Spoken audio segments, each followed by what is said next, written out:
Vous le savez, l'entrée à Monaco était contrôlée dès 19 h hier soir. Seuls les Monégasques résidents ou les personnes justifiant d'une réservation à l'hôtel étaient autorisés à accéder à Monaco.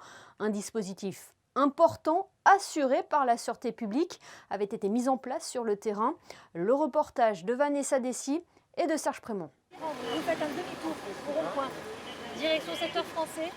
Ils étaient près de 130 fonctionnaires sur le terrain en cette soirée du réveillon. Un dispositif exceptionnel a été mis en place toute la nuit aux différentes frontières afin de limiter l'accès à la principauté. La première mission, ça sera le contrôle aux frontières, puisque nous pourrons rentrer en principauté que les résidents et que les gens qui ont une réservation dans un hôtel.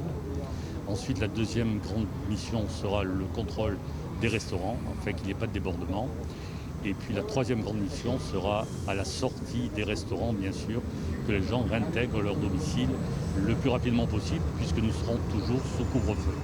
Le gouvernement princier et la sûreté publique ont élaboré un plan précis afin de faire face à toute éventualité. Même si tout était sous contrôle, les équipes sont restées extrêmement vigilantes. En cette nuit de la Saint-Sylvestre, tous les hôtels de la principauté ont renforcé leur sécurité privée et ont pu surtout compter sur l'appui de la police monégasque en cas de débordement. Au vu de la situation sanitaire de plus en plus préoccupante, ces restrictions étaient indispensables. Étant donné que le couvre-feu commence à 22h30, que les manifestations publiques sont interdites cette nuit, il était nécessaire de prévenir en amont ce genre de situation de façon à ce que le minimum de personnes rentrent.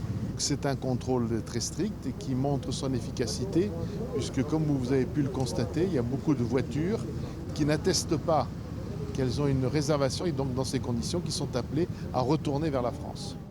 Routes, passages, escaliers, tous les accès à la principauté, en voiture ou à pied, étaient également contrôlés par caméra depuis le poste de commandement des transmissions opérationnelles.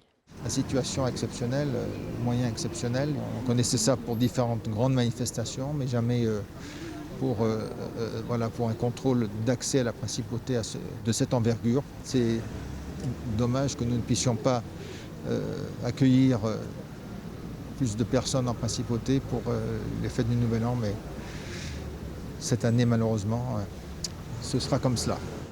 Au petit matin, le bilan est plus que satisfaisant car la principauté dénombre à peine 81 avis de contravention pour non-respect du couvre-feu et 6 pour non-respect du port du masque. 603 véhicules ont été invités à regagner le territoire français. Le service d'ordre s'est parfaitement déroulé et aucun fait particulier n'a été signalé.